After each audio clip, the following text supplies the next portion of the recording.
So hello everyone, as you all know, this is Niharika Tiwari. So guys, we're back with another video related to a series of human resource development, and in this video we are going to cover next topic. So ये जो topic होने वाला है वो आपका last है आपकी unit के according as per you new syllabus of NEP, that is new education policy, right. So आज जो लास्ट टॉपिक है वो है आपका स्ट्रेस को लेके, ठीक है। इसको कवर अप कर लेंगे। इससे पहले वाले जितने भी पार्ट्स हैं, ऑल टोटल 15 पार्ट्स हैं, ये आपको दिख जाएंगे प्लेलिस्ट में जाके ह्यूमन रिसोर्स डेवलपमेंट के, आप देख सकते हैं, पूरा सिलेबस अपना कवर कर सकते हैं उसके थ्रू, ठीक है। और कोई भी डाउट होगा उसे कमेंट सेक्शन में जरूर बताएंगे, आप पूछेंगे, जितना होगा I will help you all, ठीक है।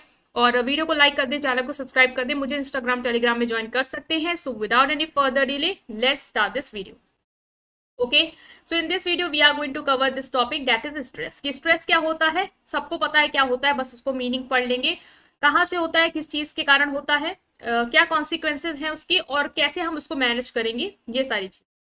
ओके, सो हम स्टार्ट कर रहे हैं स्ट्रेस की मीनिंग के साथ कि स्ट्रेस क्या होता है। देखो, स्ट्रेस वर्ड जो है वो हम लाइफ में बोलते हैं कि स्ट्रेस है, वर्क का स्ट्रेस है, फाइनेंशियल स्ट्रेस है, जो भी स्ट्रेस है वो स्ट्रेस है, ठीक है। तो स्ट्रेस मतलब क्या होता है, हिंदी में बोलते हैं इसको तनाव, ठीक है। स्ट्रेस एक नेचुरल और इनएविटेबल रिस्पॉन्स है that occurs when individual perceive a demand or threat that exceed their ability to cope effectively. मतलब ये नेचुरली होता है, कब होता है, जब आपको लगता है कि मेरे ऊपर बहुत ही ज्यादा लोड है या बर्डन है, मतलब कि आपको लगता है कि आपके ऊपर ऐसा डिमांड आपके ऊपर दे दी गई है, आपको ऐसी डिमांड कर दी गई है जो आपको लगता है कि जो आपकी एबिलिटी है उससे ज्यादा है। मतलब कि मान लो कि मैंने आपको कोई प्रोजेक्ट दिया जो आपको लगता है कि अगर आपने फुल पोटेंशियल के साथ करो तो वो आप 8 या 9 दिन में कंप्लीट कर सकते हैं, लेकिन मैंने डेडलाइन जो है वो 5 दिन की रखी और मैंने कह दिया आप इसको करिए या तो आप जॉब लीव कर सकते हैं। तो आपको ना इसका स्ट्रेस हो जाएगा कि ये कैसे होगा, ये कैसे होगा, कैसे करूं मैं, कैसे कोप करूं, क्या करूं, मेरी जॉब चली जाएगी। तो इससे क्या है, स्ट्रेस है, ये नेचुरली आपके अंदर आएगा ही आएगा, आप इससे बच नहीं सकते, ठीक है। It can result from various situation, event, thought that trigger physical, emotional and psychological reaction। इससे क्या हो सकता है, आपके अंदर इमोशनल, आप इमोशंस हो सकता है आपको रोना है, एंगर हो जाए आपको, ठीक है। फिजिकल आपको दिखेगा, आपकी बॉडी हो सकता है कि आप कुछ ना कुछ कर रहे हो, तोड़ रहे हो, फोड़ रहे हो, वो आप दिखा सकते हो। साइकोलॉजिकल, मेंटल लेवल पे भी आपका रिएक्शन जो है वो हमें देखने को मिलेगा, ठीक है। तो ये हो गया आपका मीनिंग। नेक्स्ट है कि स्ट्रेस होता कहाँ से, सोर्स क्या है। बहुत ही इजी है, देखो ऑर्गेनाइजेशन में इन्वायरमेंट जो है वो कॉम्प्लेक्स है, बहुत सारी चीजें हैं जो आपके एक एम्प्लॉय को, एक लीडर को स्ट्रेस दे सकते हैं। या तो परफॉर्मेंस अच्छी नहीं हो रही है, लीडर को लग रहा है कि हमारी लीडरशिप वर्क नहीं कर रही, तो उसको उसका स्ट्रेस हो सकता है। एम्प्लॉयज को अपना अलग स्ट्रेस हो सकता है, काम का स्ट्रेस होता है, सैलरी ना बढ़ने का स्ट्रेस हो सकता है, पर्सनल और वर्क लाइफ बैलेंस ना करने का स्ट्रेस हो सकता है। तो स्ट्रेस है, तो वर्कलोड की वजह से हो सकता है कि आपके ऊपर ज्यादा डिमांड, आपको बहुत टाइट डेडलाइन दे दी गई है, बहुत ही ज्यादा रिस्पॉन्सिबिलिटी दे दी गई है, तो आपको स्ट्रेस होगा अगर आप उसे लग रहा है कि पूरा नहीं कर पा रहे हैं। जॉब इनसिक्योरिटी होगी, अगर आपको लग रहा है मेरी जॉब जा सकती है, ठीक है, जॉब में स्टेबिलिटी नहीं है, तो भी आप परेशान रहोगे, स्ट्रेस होगा आपको उस चीज का कि कब मेरी जॉब से मुझे निकाल दिया जाए। रोल एम्बिग्यूटी क्या है, unclear job role responsibility can lead to confusion stress. मान लो मैं एक जगह काम कर रही हूँ, मुझे अपना रोल ही नहीं पता है कि मुझे करना क्या है, मेरी रिस्पॉन्सिबिलिटी क्या है, और मुझे डर है कि अगर मुझे किसी ने पकड़ा कि मैं काम नहीं कर रही हूँ या मैंने कंफ्यूजन में गलत कर दिया तो मुझे निकाल सकते हैं जॉब से, या मुझे उसका फाइन देना पड़ सकता है, तो उसके लिए भी मुझे एक स्ट्रेस हो सकता है, ठीक है। लैक ऑफ कंट्रोल, मुझे लग रहा है मुझे कंट्रोल नहीं है, मेरे पास पावर नहीं है, ठीक है, मैं अपने वर्क इन्वायरमेंट को नहीं कंट्रोल कर सकती हूँ, तो मुझे लगेगा मेरे को स्ट्रेस है कि मेरे पास पावर ही नहीं है, सबके पास है, मेरे पास नहीं है, उस चीज का भी एक स्ट्रेस होगा आपको। इंटरपर्सनल कॉन्फ्लिक्ट मतलब कि आपकी अगर सुपरवाइजर से, कलीग से, आपके सबॉर्डिनेट से लड़ाई हो गई है, ऑफकोर्स आपको स्ट्रेस रहेगा।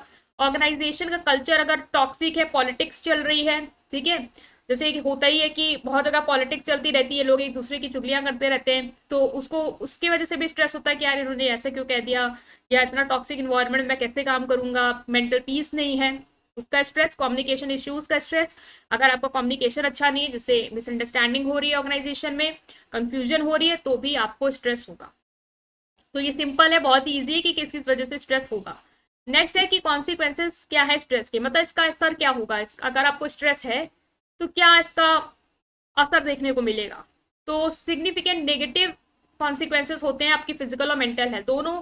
आपकी फिजिकल, अगर आपको लंबे समय तक का स्ट्रेस है तो उसका आपको नेगेटिव असर देखने को मिलेगा अपनी फिजिकल और मेंटल हेल्थ पे। ऑफ कोर्स अगर आप किसी भी स्ट्रेस में रहते हो या स्ट्रेस लेते रहते हो तो आपकी हेल्थ तो खराब होगी ना, तो फिजिकल हेल्थ इश्यूज हो सकते हैं आपको, लाइक हाई ब्लड प्रेशर की प्रॉब्लम हो सकती है, हार्ट डिजीज हो सकती है, ठीक है, गैस्ट्रो इंटेस्टाइनल प्रॉब्लम हो सकती है, आपका इम्यून सिस्टम वीक हो सकता है, आपको सर दर्द रहेगा हमेशा।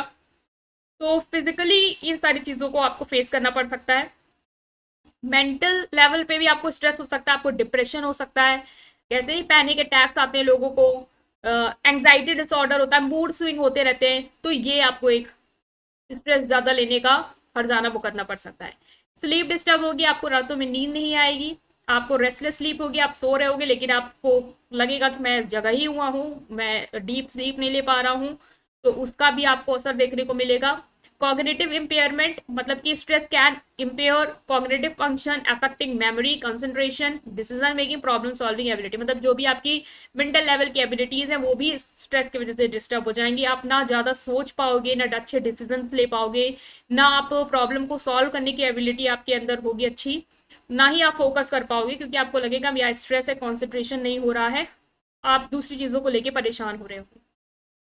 इमोशनल डिस्ट्रेस हो सकता है, मतलब कि आप इमोशनली डिस्ट्रेस हो सकते हो, आपको हमेशा इरिटेशन होगी, फ्रस्ट्रेशन होगी, दुखी रहोगे, सैड रहोगे, और ये सारी चीज़ें आपको हो सकती है अगर आप बहुत ज़्यादा स्ट्रेस ले रहे हो तो।